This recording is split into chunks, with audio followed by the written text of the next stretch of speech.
Well, greetings, imagination connoisseurs, and welcome to part 2 of The Last of Us spoiler discussion for episode number 4. An episode I think we've conveyed to you already that we all liked, but we didn't quite get through all of your super chats. No thanks to Spectrum Internet. So we are back. We're live. We're large and in charge. Well, we're not live.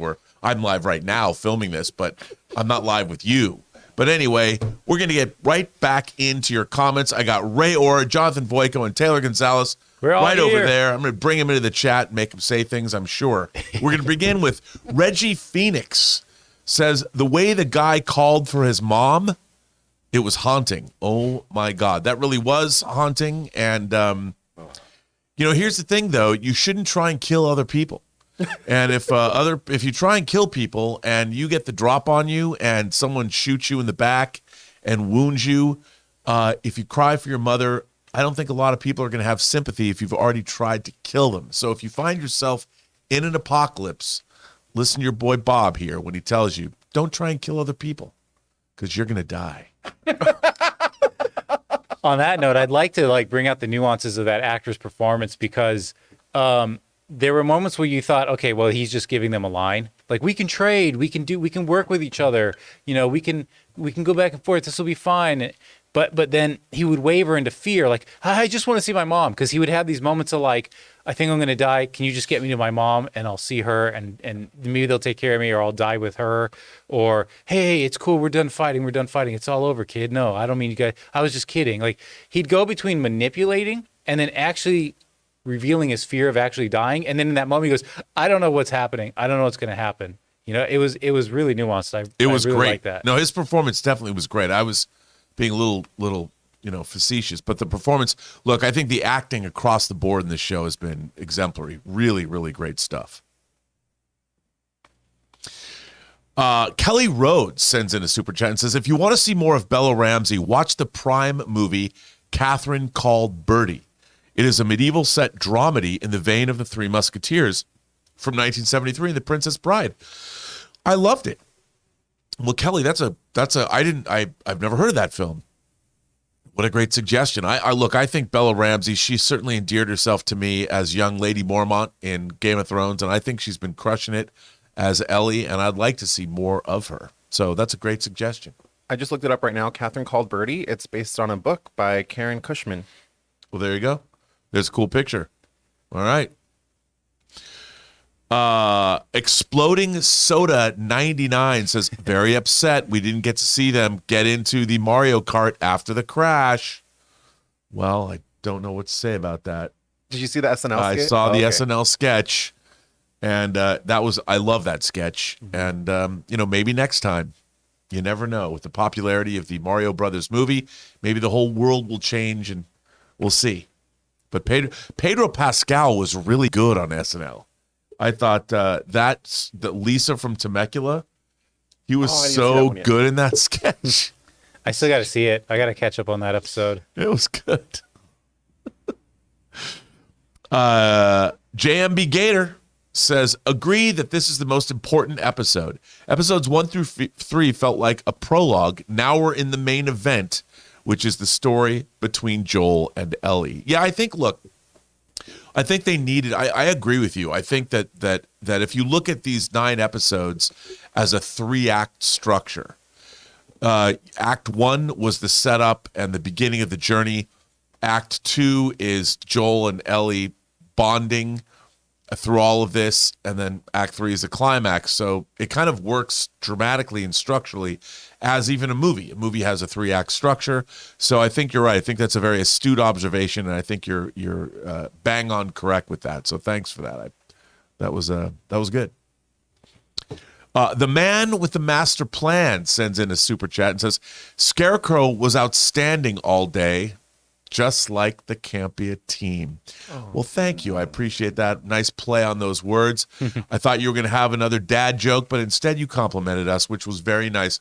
What did you think about that? He thought we are a great team. Are we an effective team, Ray? Hell no. You don't know. Jonathan, we an effective team? I think we're very effective. All right. And Taylor? And I appreciate the comment. Thank you. Yeah, I appreciate the comment. The A team. All right. Pound Town, baby. All right. Resident Nerd Man says, little off topic, but the direction of the cordyceps in the show could be a realistic way for poison ivy to exist in Reeves' Gotham.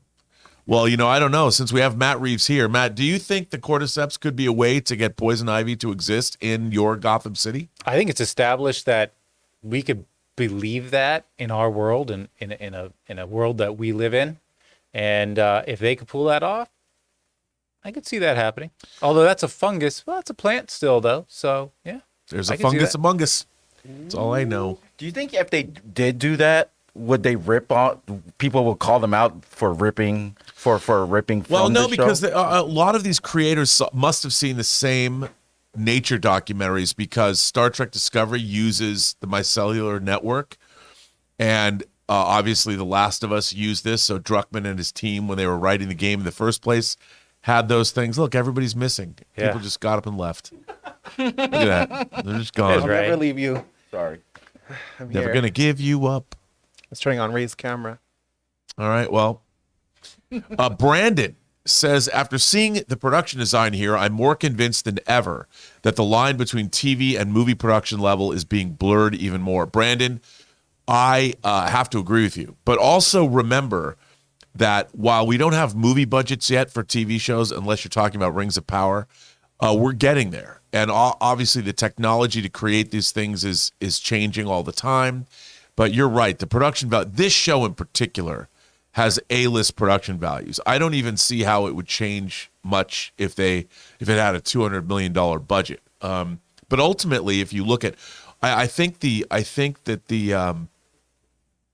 budget's like $10 million. Like HBO shows have very healthy budgets.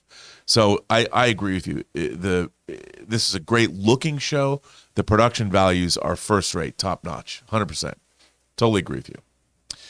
DJ Stevie 69 says, I think Ellie's I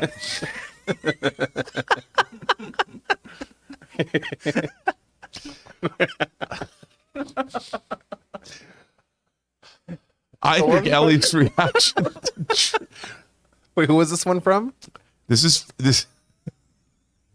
from DJ Stevie 69. Come on, man. Hey, man, just don't say that. Don't say the two DJ numbers. Stevie There you go. says, I think Ellie's reaction to Joel opening up after she shoots that guy was just devastating. That little tear, then, I must be strong. Absolutely heartbreaking. Everything Bella did in this episode was A+. DJ Stevie, 69. I think you're absolutely right when you say this because first of all, her performance is first rate, and you gotta give it up for Craig Mazin's script. I don't know if Mazin and Druckmann are writing the whole season, but so far Craig Mazin has weighed in, I think, on every episode. Although, wait a minute, it was the one he directed. Neil Druckmann, I think, wrote. It's a really incredible collaboration between writer and actor here, and the director of the episode. Great stuff, and Bella Ramsey is just crushing it, bringing a different shade of color to Ellie than the game, but I think I don't know if the Ellie from the game would have translated. I don't know if we would have bought it as much as you buy it in the game context. That's what adaptation does, but I completely agree with you. Fantastic. Just a fantastic performance. Heartbreaking is right, by the way.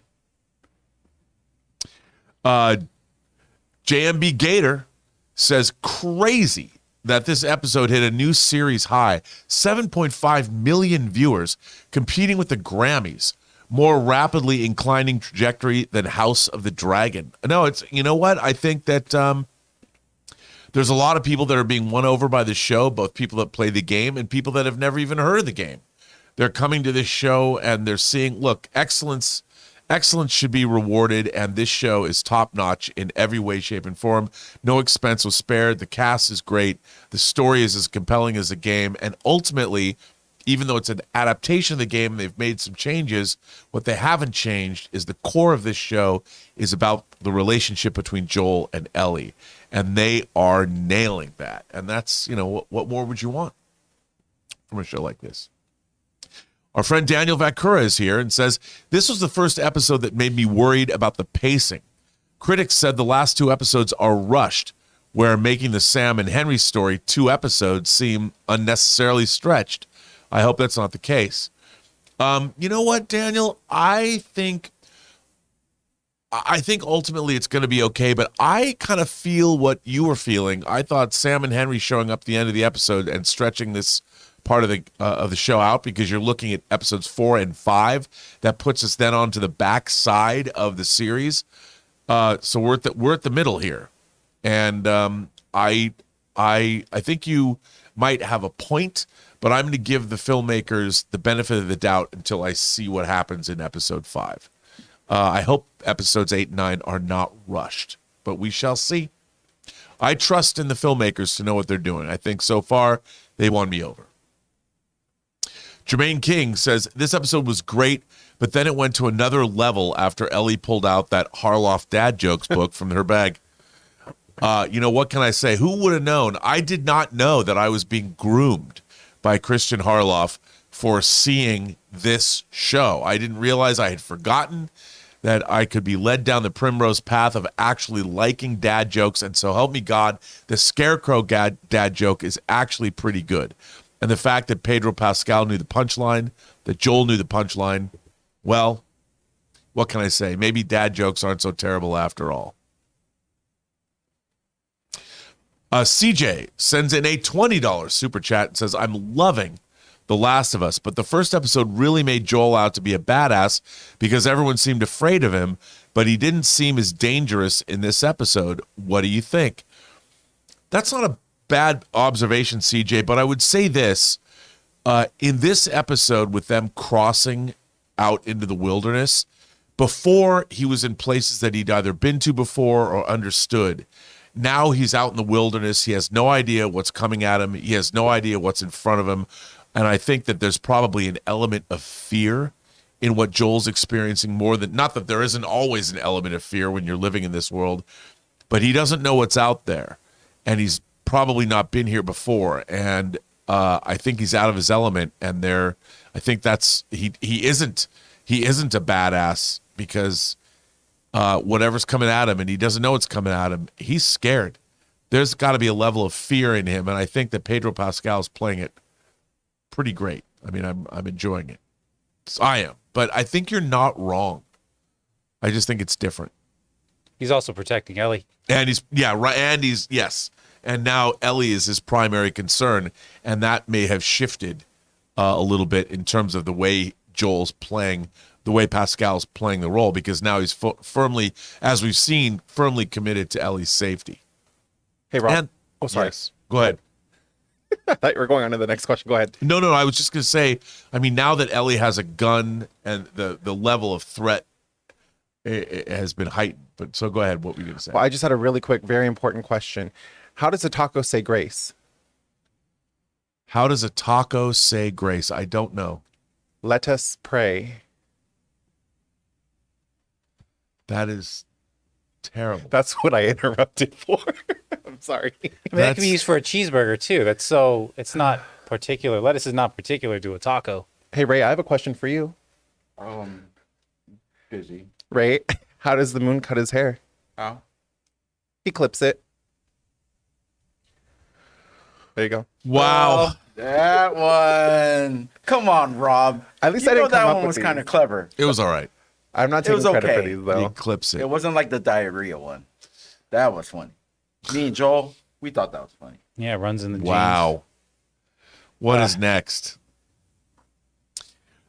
Jav Dav says, I love the detail that Joel killed Brian with the knife instead of the gun to not make noise or waste ammo. Also, Joel laughing made me so happy. Well, I think Jav Dav, you know what's really interesting, I think, about the show in the translation, the adaptation, is they've had to make subtle changes as well as larger changes to make it believable in a dramatic narrative context. Whereas things in the game seem more like at the heat of the moment, like when you're killing somebody, you might not be thinking of in a game because people need to die. But in the real world, and you're more aware of things like sound and how those can relate. So I'm with you. I think you're right about that. And I think we're going to see more of that as we move along in the game. But it's a great point. And that's why I think this show is so well written, because they're taking these kinds of things into consideration, which is great. And it shows you how much Druckmann and Craig Mazin are thinking about what they're doing in each episode, which is fantastic. And that's why the show is getting more and more viewers every week. And that's Indeed. it. That's our show. Oh, wow. That's it? Yeah, that was all the questions we missed. That's all the questions we missed? You mean, Well, here's one. yes? There's one more? A What- question or a stupid No, joke? this is a very serious question for That's a Rob. stupid joke. What did baby corn say to mama corn? What did baby corn say to mama corn? Where's popcorn?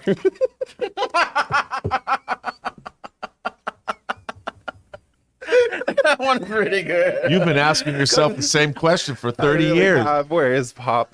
Corn. That wasn't bad, all right? That wasn't bad. I thought I had that one, but man, that came out of nowhere. That Why was did I all think right. about That wasn't bad. Well, that'll do it, everyone. I want to thank all of you great supporters of this channel for writing in with your questions. Good questions, by the way. I really have appreciated the elevated discourse when it comes to this show. So thank you all very much for doing that. I want to thank Ray and Jonathan and Taylor for being here with technical support and laughter and mirth-filled mayhem in the behind-the-scenes aspects of the show. And thanks to John Campea for letting me do this.